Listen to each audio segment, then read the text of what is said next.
শাসন, একটু তোমাদের চেহারাটা দেখতে চাই, তাতে তো আমারই ভালো হবে। আমি বরঞ্চ একটু দু একদিন ঘুমিয়ে নেবো, নিয়ে আবার লাগবো, একদিনও বিশ্রাম পাই না।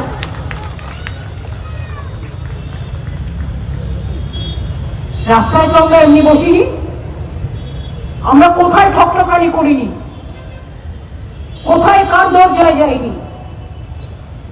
দিল্লিতে ইলেকশন কমিশন থেকে শুরু করে মানুষগুলোকে দেখলে এত মানুষ মারা গেছে, তার পরিবারগুলো গেল, একবার শোক জ্ঞাপন করলেন না? পরিবারগুলো কথা বলতে গেল, এমনকি বিএলওর পরিবারও, তাদের সাথে দুর্ব্যবহার করলেন।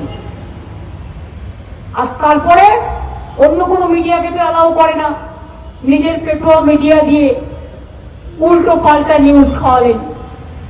এই তো হচ্ছে কাজ রাজা মহারাজদের। সব গুছিয়ে নিয়েছে, ছেলে মেয়ে, জামাই মেয়ে, নাতি পুতি, ভাইপো ভাইজি সব গুছিয়ে নিয়েছে, নিয়ে এখন বিজেপির দায়িত্ব পালন করতে নেমেছেন।